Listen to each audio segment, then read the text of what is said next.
Life ain't a game where you only choose one aesthetic, so I'm going to show you all my aesthetics that are on high rotation.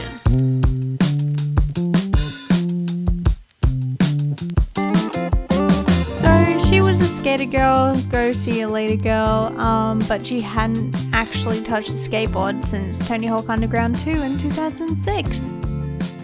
She wears this outfit on the daily but hasn't probably washed it in the monthly, and basically, before finding these old school Vans at Goodwill and assuming this gender neutral aesthetic, she was just a basic bitch like everyone else. Her spirit animal is Roxy Ryan from New York Minute, and she basically still lives at home with her parents. And her only teenage angsty phase is when she cut her bangs with the kitchen scissors, which she pretends is effortless, but really she spends the whole day playing around with them. She says she stole this shirt from her boyfriend, but really it's just a hand-me-down from her little but big brother. The Wes Anderson wannabe. She wishes she was British and worked at a quaint bookshop, although all she reads is picture books and vinyl sleeves. She only likes film photos because they help add nostalgia to her countless photos of flowers. She wears dresses with turtlenecks every time of year even though it's 30 degrees. And her most prized possessions are these clips that she kept from preschool in the 90s. She'll probably sport this cardigan for the next 90 years, and all she searches for on Etsy is anything dainty. Here we got the thrift queen, who is ready to fight for thrifted docs or even a Demogorgon if needed. No need to ask where she got her outfit because she'll always say, "I thrifted this." Her flavour of choice is stripes, corduroy and overalls, even though she's 20 years too old for that style. 70s, 80s, 90s, it don't matter as long as it's vintage. Her clips hide her alternative decisions against mainstream beauty standards, and her outfit screams extrovert when in fact she is far from it. She always has her reusable bag ready for any spontaneous thrift finds, but her chances are bleak because all you can find in her neighbourhood is overpriced Target rags and a lot of disappointment.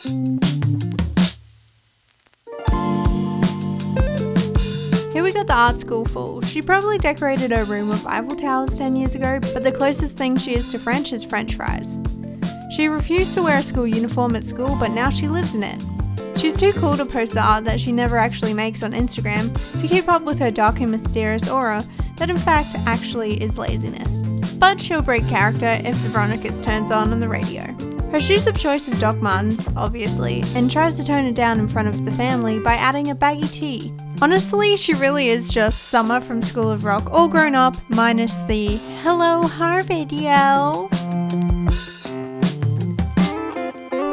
Next we got Indiana. Her religion is Triple J and buys records that she doesn't actually play. She spent way too long finding an outfit to look like she spent no time at all, and she's on a first name basis with her local General Pants and will keep going in until they hire her. She broke in her Doc Martens at Splendor while dancing to Jungle Giants. She is entirely fueled by street kebabs and mee-goreng noodles.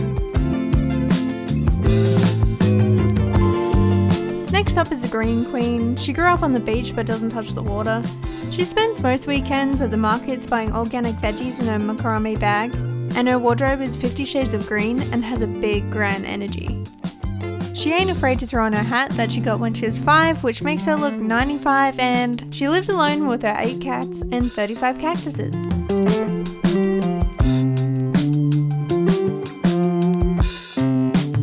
Here we got the coastal kid. She's carefree, she's calm, and she's stuck in the 90s. These overalls are her purse, hanging off her shoulders every day, holding everything imaginable inside. Although her keys are always in the last pocket she looks. They were bought for a festival, but they've become an essential part of life, and basically her second skin.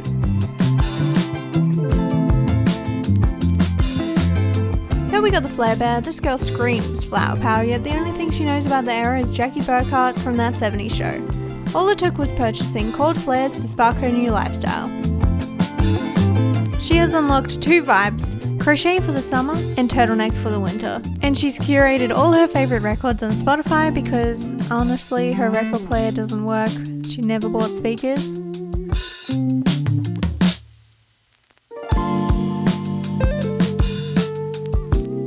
Next we got the Tumblr girl, where she basically spices up every dress with a pair of platform Doc Martens.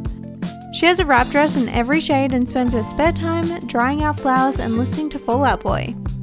She has 156 minuscule minimalist tattoos, but they are so tiny that only 6 are visible by the human eye.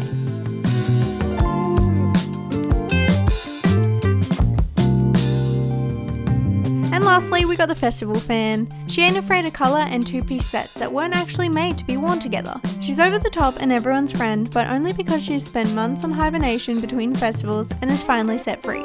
She wishes she was the guitarist in a knockoff Haim band, but all she can play is Spotify. And she volunteers as a full-time Instagrammer because no job could really cater for her festival hopping lifestyle. And honestly, she's a bit rough around the edges, but she's a big marshmallow on the inside.